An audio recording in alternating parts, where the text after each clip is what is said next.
नमस्ते और इस नए एक्सप्लेनर सेशन में बहुत बहुत स्वागत है। आज हम जिस विषय पर चर्चा करने वाले हैं वो काफी रोमांचक है। अनुबिस चेन और एलजीएनएस इकोसिस्टम।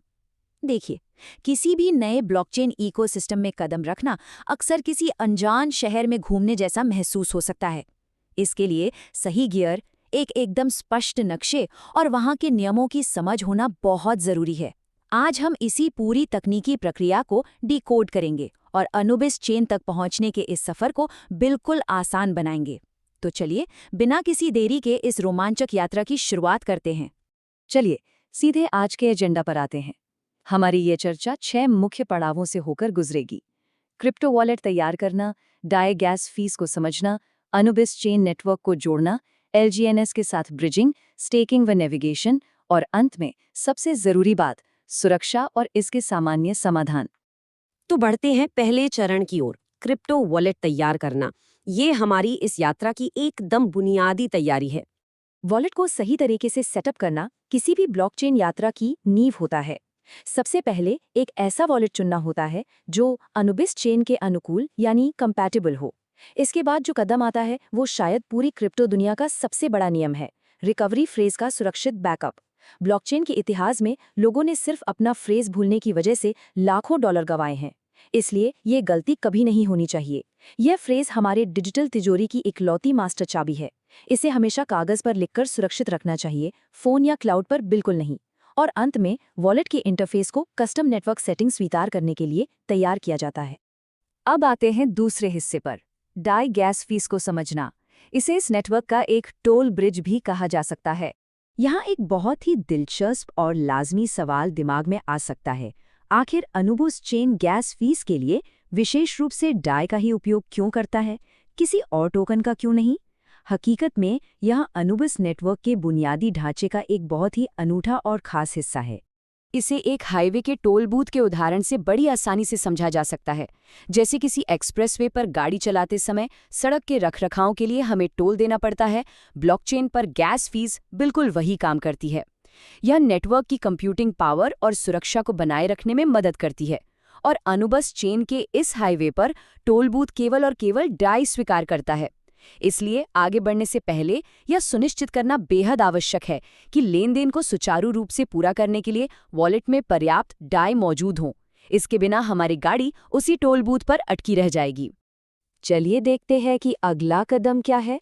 तीसरा पड़ाव, अनुबिस चेन नेटवर्क जोड़ना यानी इकोसिस्टम के द्वार खोलना। ये हिस्सा सुनने में थोड़ा तकनीकी लग सकता है, लेकिन असल में ये अपने वॉलेट को एक नए नेटवर्क के जीपीएस निर्देशांक यानी कोऑर्डिनेट्स देने जैसा है। सबसे पहले वॉलेट में नेटवर्क सेटिंग्स या कस्टम आरपीसी विकल्प पर जाना होता है। यहाँ अनुबिस चेन के आधिकारिक आरपीसी विवरण दर्ज किए जाते हैं, जिसमें नेटवर्क का नाम, आरपीसी यूआरएल, चेन आईडी और करेंसी सिंबल शामिल है।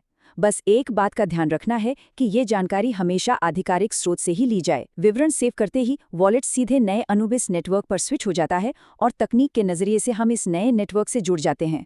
हमारा चौथा कदम है एलजीएनएस के साथ ब्रिजिंग, एक नए इकोसिस्टम में प्रवेश करना। ब्रिजिंग ही वो प्रक्रिया है जहां संपत्तियों या एसेट्स की पूरी क्षमता अनलॉक होती है। इसमें सबसे पहले वॉलेट को आधिकारिक एलजीएनएस ब्रिज वेबसाइट से कनेक्ट किया जाता है। इसके बाद हमें बस उस एसेट की मात्रा चुननी है जिसे अनुबिस चेन पर ले जाना है। सब कुछ ठीक से जांचने के बाद जब क्रॉस चेन लेनदेन को कंफर्म किया जाता है तो यहीं पर वो पहले से तैयार किया गया डाई गैस फीस के रूप में काम आता है। और देखते ही देखते कुछ ही पलों में संपत्तियां सफलतापूर्वक उस पुल को पार कर लेती हैं। पांचवा हिस्सा, स्टेकिंग और इकोसिस्टम नेविगेशन, यानी अब यहाँ मिलने वाले रिवॉर्ड्स को समझना। अब देखिए, इस पूरी व्यवस्था में जो बात सबसे ज्यादा दिलचस्प है वो ये है कि ये नेटवर्क कितनी सक्रिय भागीदारी की पेशकश करता है। यहाँ केवल टोकन को होल्ड करके नहीं रखना है। स्टेकिंग के लिए स्मार्ट कॉन्ट्रैक्ट्स का उपयोग करके एसेट्स पर शानदार रिवॉर्ड्स कमाए जा सकते हैं।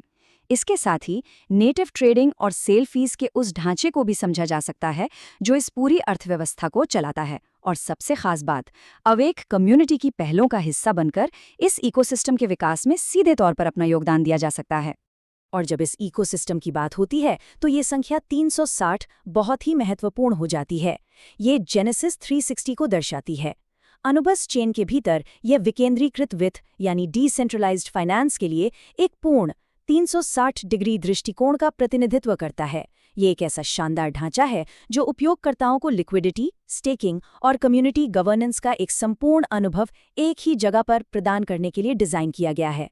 यह साबित करता है कि अनुबिस चेन सिर्फ एक ब्लॉकचेन नहीं है, बल्कि ये अपने आप में एक व्यापक वित्तीय दुनिया है। अब हम आ गए हैं छठे और आखिरी पड़ाव पर, सुरक्षा और सामान्य समाधान, यानी हमारी एसेट्स को सुरक्षित रखने के लिए बेहद जरूरी कदम। हम सभी जानते हैं कि क्रिप्टो की दुनिया जितनी रोमांचक है, ये उतनी ही जोखिम भरी भी हो सकती है।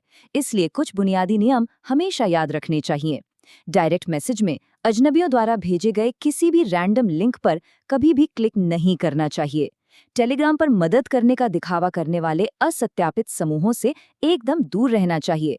वो अक्सर स्कैमर्स होते हैं। लेन देन में कोई भी समस्या आने पर केवल आधिकारिक चैनलों का ही उपयोग होना चाहिए। और हाँ, याद रहे कि यह इस पूरी चर्चा केवल शैक्षिक उद्देश्यों के लिए है।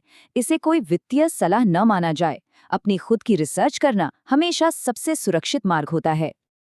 अगर इस पूरे एक्सप्लेनर से एक सबसे खास बात याद रखनी हो, जो इस प्रक्रिया का मूल मंत्र है, तो वो ये है: हमेशा आधिकारिक स्रोतों से ही आरपीसी विवरण सत्यापित करें।